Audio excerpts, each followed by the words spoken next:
Thunder twins 2021 को dislike या like कर दें। कहानी की शुरुआत में हम एक बूढ़े आदमी को देखते हैं जो कि एक प्रीस्ट पादरी थे। वो एक आइलैंड के पहाड़ पर बैठे प्रेयर इबादत कर रहे होते हैं, मगर अचानक से उनके ऊपर आसमान से आग गिरने लगी थी, जिसे देखकर वो बहुत ज्यादा डर गए थे। वो आग आसमान पर भी गोल गोल चक्कर में घूम रही होती है। इसके बाद वो आग एक और आदमी पर जाकर गिरी थी जो कि जाओ खानदान का राजा था। उस आग को गिरते एक और अजीब सफेद बालों वाले आदमी ने भी देखा था जो कि शैन डायनेस्टी यानी कि शैन खानदान का लीडर था। वो एक टावर पर खड़ा था जिसको स्टार टावर के नाम से भी जाना जाता था। यहाँ पर प्रीस्ट, राजा और लीडर इस बात को जान गए थे कि ऐसी आसमान से आग का गिरना इस बात की निशानी है कि एक नया जनरल पैदा होने वाला है जो कि हम पर हुकूमत करेगा, जिसके आने से सब कुछ बदल जाएगा। और अभी इस वक्त शैन खानदान की हर तरफ हुकूमत थी, मगर लीडर जान चुका था कि बहुत जल्दी ये सब कुछ खत्म होने वाला है। जबकि जाओ खानदान के राजा की हुकूमत दिन ब दिन ताकतवर होती जा रही थी और इस बात को भी कहा जाता था कि नया जनरल जाओ खानदान में पैदा होगा। अब जो शैन का लीडर था वो अपने सिपाहियों को ये हुक्म देता है कि जाकर वो जाओ खानदान और उसके राजा को खत्म कर दें, क्योंकि वो नहीं चाहता था शैन खानदान की हुकूमत कभी खत्म हो और कोई नया जनरल उन पर हुकूमत करे। अब शैन खानदान के सिपाही जाकर सभी पर हमला कर देते हैं। उन्होंने सबको मार दिया था। शैन का लीडर हमेशा यही चाहता था कि हर तरफ उसकी हुकूमत हो। हमले की वजह से सभी लोग मारे गए थे, उनके घर तक तबाह हो चुके थे। इस दौरान बस जो उस शहर का लीडर था उसके जुड़वा बेटे ही जिंदा बचे थे। लीडर बहुत ज्यादा जख्मी हो चुका था। वो इस बात को जानता था कि वो ज्यादा देर जिंदा नहीं रह सकता,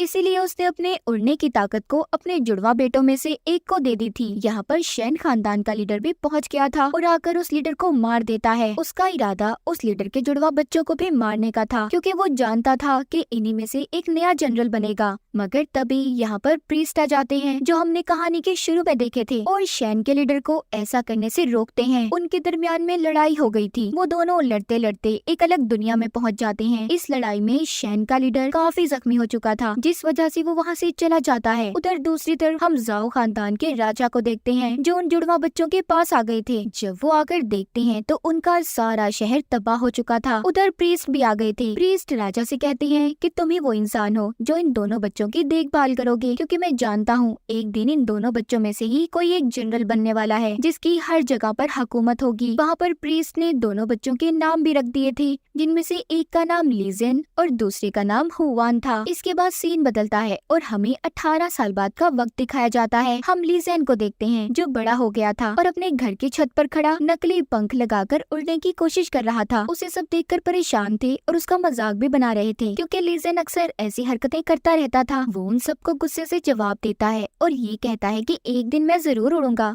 और जमीन पर आकर गिर जाता है। इसके बाद हम हुआन को देखते हैं जो लीजेन की तरह ही बड़ा हो चुका था। वो अपने डैड राजा के साथ बैठा मीटिंग कर रहा था और ये जाओ खानदान के वही राजा थे जो बचपन में इन्हें अपने साथ लेकर आए थे। राजा के साथ एक बहुत ही प्यारी लड़की बैठी थी जो उनकी स्टूडेंट थी। उसका नाम शिंक होता है। राजा यहाँ पर अब दोनों भाइयों को प्रीस्ट के मिशन के बारे में बताते हैं कि प्रीस्ट चाहते हैं कि तुम्हें जाकर जनरल की गोल्डन स्टिक को लाना होगा, जिसके बाद ही तुम्हें जनरल बनाया जाएगा और वो स्टिक सिर्फ वही उठा सकता है जो असल जनरल होगा, जो कि राजा की नजरों के सामने हुआन था। ये सुनकर लीजेन कहता है मैं भी अपने भाई के साथ जाना चाहता हूँ, और वो लड़की शिंग भी जो राजा की स्टूडेंट थी इनके साथ जाने के लिए तैयार हो जाती है। पहले तो राजा इनको रोकते हैं पर बाद में तीनों को जाने की इजाजत दे दी थी। जाते हुए रास्ते में लीजेन अपनी बातों से सबको मजे करवा रहा था, जबकि हुआन बिल्कुल खामोश था। वो हमेशा ऐसे ही रहा करता था। अब वो एक पुराने कब्रिस्तान में आ गई थी। अब जब वो आगे जाने लगते हैं तो अचानक से उनके आगे एक दीवार आ गई थी। उस दीवार को देखकर लीजेन मजाक में ये कहता है कि इस दीवार को तो मैं एक मुक्का मारकर ही तोड़ सकता हूँ। जब वो ऐसा करता है तो सच में दीवार टूट गई थी, जिसे उसका भाई और शिंग देखकर हैरान हो जाते हैं। जैसे ही वो दीवार गिरती है उसके पीछे एक स्टैचू, एक मूर्ति थी जिसके हाथ में वही गोल्डन स्टिक थी जिसको ये यहाँ पर लेने आए थे। अब उसको लेने हुआन आगे बढ़ता है, क्योंकि राजा ने उसे बताया था कि वही असल जनरल है। पर जब वो स्टिक को उठाने जाता है उससे वो स्टिक नहीं उठाई जाती। अब उसे उठाने लीजिंग आगे बढ़ता है। जब वो स्टिक को पकड़ता है तो वो तो उसके हाथों से चिपक गई थी। वो उसको उठाकर जमीन पर मारता है तो जमीन से रोशनी बाहर आई थी और वो रोशनी सीधा आसमान तक जा रही थी। ये देखकर लीजिंग का भाई और शिंग काफी हैरान होते हैं। उधर दूसरी तरफ हमें शैन का लीडर दिखाया जाता है जो बैठा कोई जादू कर रहा था। अचानक से उसकी आंखें खुलती हैं। उसे पता चल गया था कि जो असल जनरल है वो गोल्डन स्टिक तक पहुंच चुका है। महल में जब राजा और प्रीस्ट साथ होते हैं तो उधर ली ज़ेंग हाथ में गोल्डन स्टिक लेकर आ रहा था, जिसे देखकर दोनों हैरान हो गए थे क्योंकि ये दोनों तो समझते थे कि असल जनरल हुआन है। अब ये दोनों इस बात को जानने के बाद हुआन को जंगल में ले जाते हैं। ये दोनों हुआन को मारना चाहते थे। दरअसल जो हमने कहानी के शुरू में देखा था, लीडर यानी कि इनके असल डैड ने अपने विंग्स की थंडर पावर हुआन के अंदर डाल दी थी, मगर वो जानते थे कि उनके बेटों में हुआन नहीं बल्कि ली ज़ेंग असल जनरल है। ऐसा उन्होंने इसलिए किया ताकि ली ज़ेंग के बारे में कभी किसी को कुछ पता न चले कि वो असल जनरल बनेगा, वरना उसकी जान को भी खतरा हो सकता था। अब प्रीस्ट हुआन को बताते हैं कि तुम्हारे डैड ने जो तुम्हें अपनी ताकतें दी थी, हम चाहते हैं कि वो सारी ताकतें ली ज़ेंग को मिल जाए क्योंकि वो ही जनरल है और ऐसा तभी मुमकिन है जब हम तुम्हें मार देंगे। लेकिन तभी वहाँ पर शैन का लीडर पहुँच चुका था जो कभी भी अपनी हुकूमत खत्म होने नहीं देना चाहता था। वो राजा और प्रीस्ट पर हमला करता है और वहाँ से हुआन को अपने साथ ले गया था। वो उसे उस जगह पर ले आया था जहाँ पर हुआन और ली ज़ेंग पैदा हुए थे, यानी कि वही जगह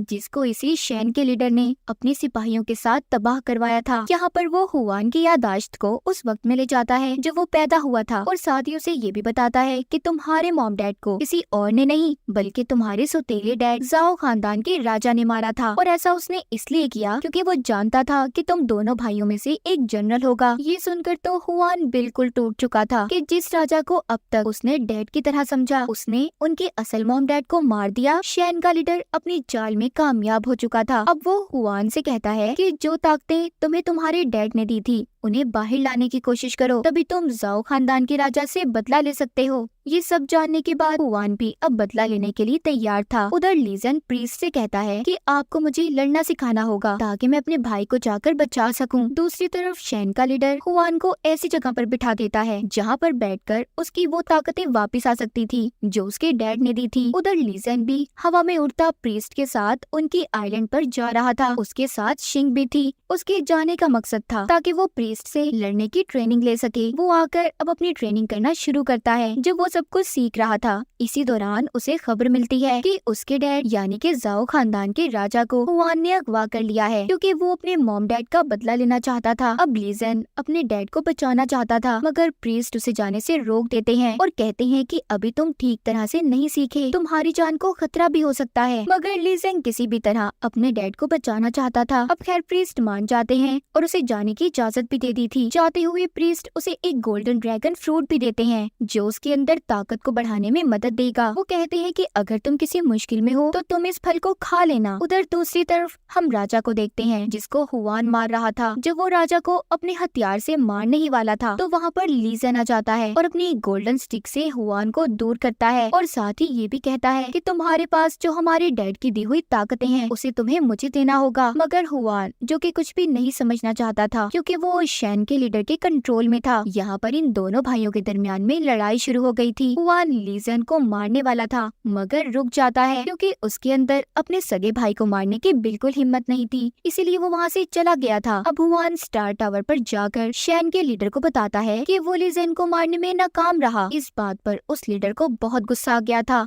वो हुआन को वापस से दोबारा उसी जगह पर जाने का कहता है क्योंकि वो जानता था उस जगह दोबारा जाकर हुआन की पावर्स एक्टिवेट हो सकती हैं। दूसरी तरफ ली ज़ेंग और शिंग को भी देखते हैं जो स्टार टावर के अंदर आने में कामयाब हो गए थे, मगर उन्हें आने में देर हो जाती है क्योंकि हुआन अपनी बुराइयों की वजह से अब डीमन में बदल चुका था। जब ली ज़ेंग अंदर आता है तो दोनों में आते ही लड़ाई शुरू हो गई थी। तभी लड़ते हुए हुआन के अंदर जो पावर्स थी वो एक्टिवेट हो जाती हैं। उसके अंदर जो उड़ने की ताकतें थी वो वापस आ जाती हैं। हुआन वहाँ पर शिंग पर हमला करता है जो अब तक ली ज़ेंग का साथ दे रही थी, मगर ली ज़ेंग आकर उसे बचा लेता है और वो हथियार ली ज़ेंग को लग गया था। हुआन ने ली ज़ेंग को पकड़ लिया था। शिंग जाकर सारी बातें राजा और प्रीस्ट को बताती है, इसलिए वो ली ज़ेंग को बचाने पोर्टल के रास्ते से स्टार टावर में पहुँच गए थे। उधर दूसरी तरफ हुआन को पता चल चुका था कि शैन का लीडर उसे धोखा दे रहा है, क्योंकि शैन का लीडर अब हुआन की ताकतों को अपने अंदर हासिल करना चाहता था। शैन का लीडर जब ये सब कुछ कर रहा था, तभी हुआन को एक सपना आता है। वो देखता है कि उसकी फैमिली और सभी को मारने वाला कोई और नहीं बल्कि शैन का लीडर था। तभी वहाँ पर उसके पास राजा और प्रीस्ट ली ज़ेन भी पहुँच गए थे। उन्होंने आकर हुआन को बचा लिया था, मगर उन्हें देर हो गई थी, क्योंकि शैन के लीडर ने हुआन की आधी ताकतों को ले लिया था। ये सभी अब जल्दी से बाहर जाते हैं, जहाँ पर शैन लीडर के सिपाही इनका रास्ता रोक रहे थे। एक सिपाही जब ली ज़ेन को मारने वाला था, तो उसके आगे शिंग आ जाती है और खुद अपनी जान दे देती है। ली ज़ेन जब ये देखता है तो गुस्से में अब वो अपनी गोल्डन स्टिक निकालता है,